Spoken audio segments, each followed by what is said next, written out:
to admit, a lot of my speaking notes kind of go out the window, seeing as how the day has unfolded. But look, there's still a lot to celebrate here, and we're going to do exactly that. So, we're going to start with our first speech. If you haven't gathered by now, the first speech is mine. So you're in for a real treat. So, it's not too much of a roast here. I actually wrote something. I actually wrote something kind of nice, I think. So we'll see. So again, even though things didn't turn out the way we wanted them to, it is amazing to be here celebrating with all of you this afternoon. It's a special day where we're gathered to celebrate love and to celebrate these two, David and Alyssa. And as David's younger brother, it is a lot of fun for me to be toasting him.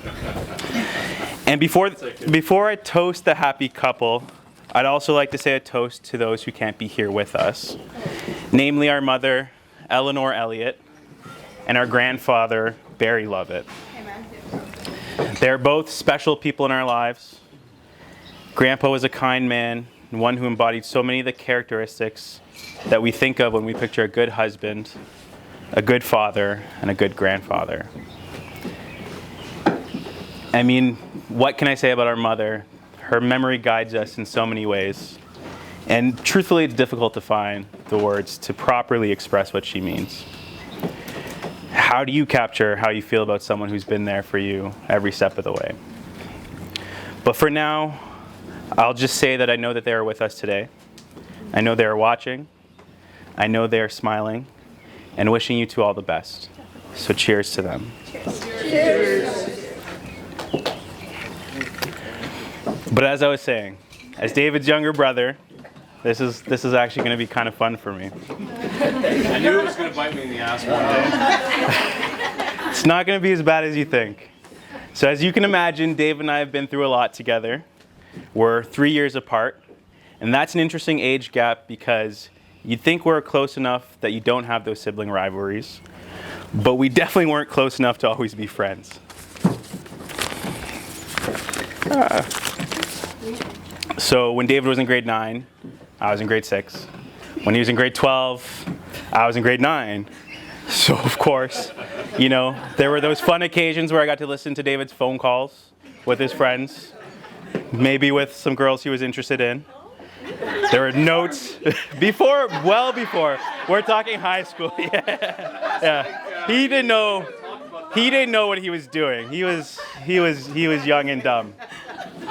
I'd read the notes that he'd bring home from school, and I remember I would tag along with him and his friends, at least until it was no longer cool to have your little brother tag along with you. And, we were just two boys, and so like many households with just boys, you can expect a lot of eventful incidents arose from us just being too dumb for our own good. Like I remember when David kicked me through the kitchen door at camp, and we broke the window. You remember that one? Yeah. What about the bedroom wall? The wall's a good one. Oh, it's coming. What about when we put the hole in the wall in the hallway? So it was actually the hallway outside our bedroom. The brilliant kids we were, we decided, let's cover this up with the poster of my favorite hockey goalie, Patrick Waugh. At that time of the Colorado Avalanche, because of course it's perfectly normal to hang a hockey poster in the middle of the hallway. Nothing to see here. I promise there's no gigantic 3-foot hole behind it. So Mom, I'm still sorry about that. We were truly idiots, and certainly a handful. But look at us today. I'd say we turned out all right. David is getting married. How amazing is that? And I'm so happy for him. And I think that's the beauty of our relationship today. It's one built on being there for each other, supporting each other, and cheering each other on. And Alyssa, I think I told you this the first time we met. I've never seen him happier. I've known him for 32 long years. We've been through it all together, and I mean it when I say I've never seen him happier than he has been with you.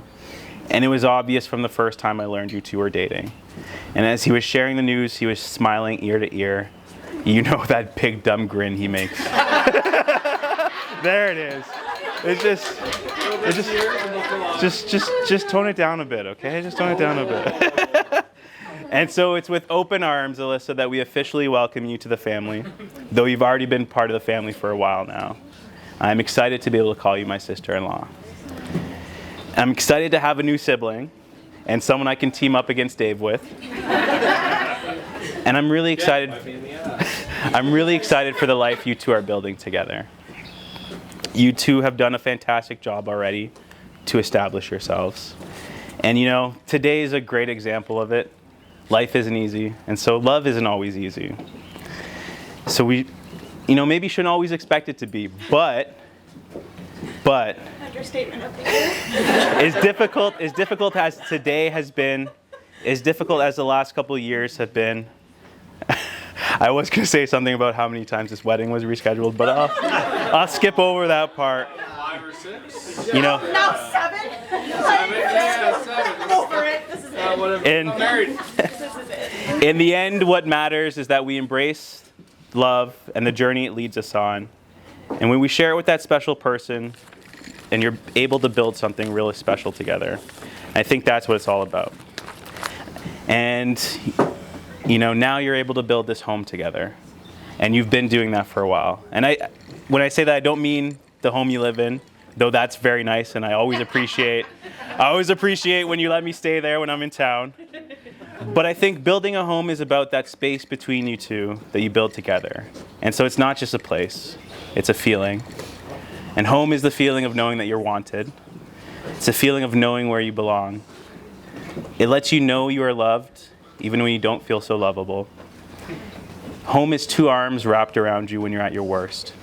And that sense of home, in its truest and purest sense, is quite rare. And I believe the lucky ones among us realize this. And when they're fortunate to find home in another person, they grab it and hold on. And I think you've already done that. But that is also my wish for you, that you have that sense of home in each other forever. So again, congratulations. I love you both. And so let's raise our glasses again to the happy couple. Cheers. Hi, everybody. Hi, everybody. Hello, everyone. Thank you for coming here today to honor the bride and groom. I am honored to be here myself. My name is Jose, and I am humbled that Alyssa has chosen me to be the maid of honor. I appreciate that. I've known Alyssa throughout grade school, high school, college, and all of my adult life. Alyssa has been by my side for so long, I don't think we go a day without talking.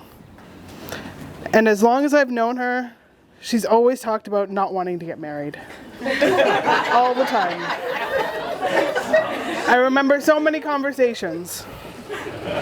That was until the first day that she met David. You go, girl.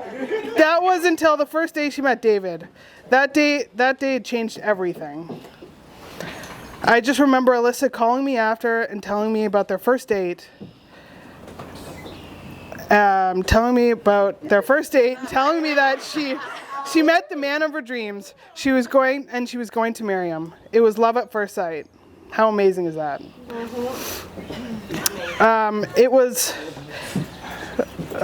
You two are both truly blessed to have each other. Alyssa is the most faithful of friends, the most trusted confidant, the most spirited person I know. Her determination always leaves me feeling inspired. David, you found the most rarest of gems. Alyssa is the most special person in the world. She loves and cares with her whole heart and is the most loyal human I've ever known. Thank you so much to Alyssa's family for coming here and all of her friends. I know how hard it was for her to organize all of this and how troubling some days were. Yep. Yeah.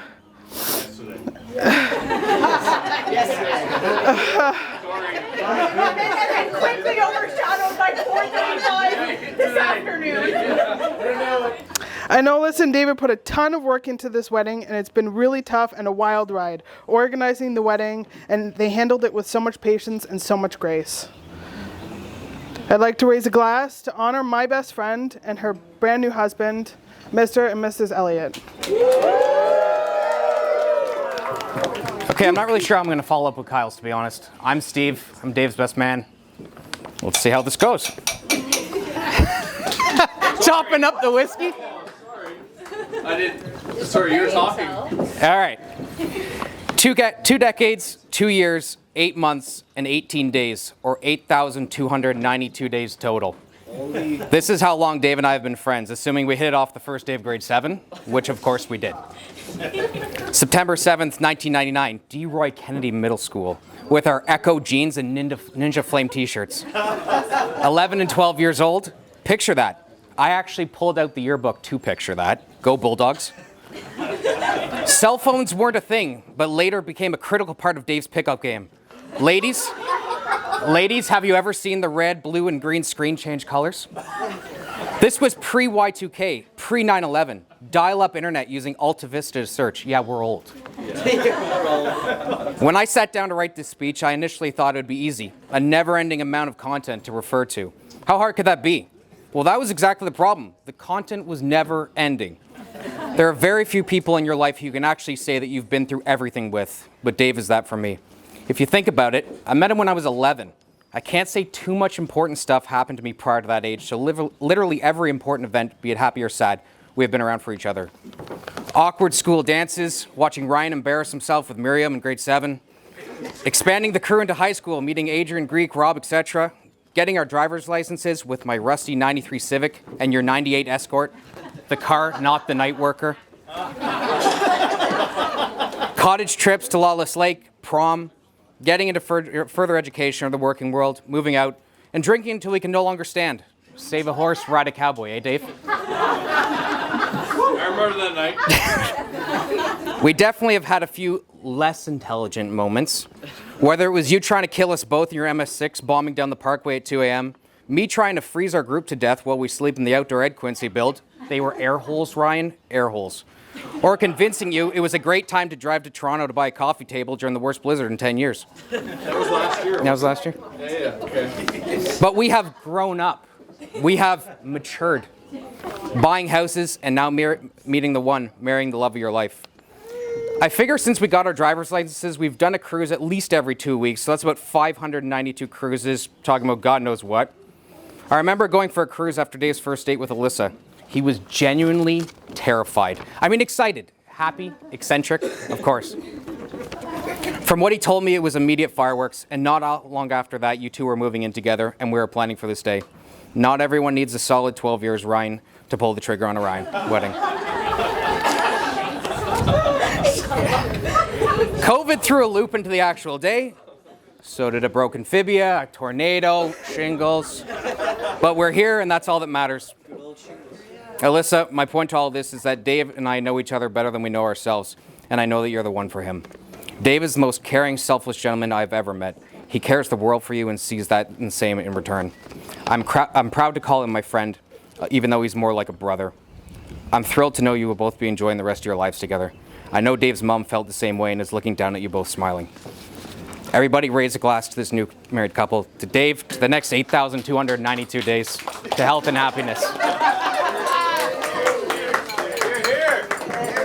Thank you. That was lovely. That was so lovely. Dave? We're old. We're old? Yeah, we're old.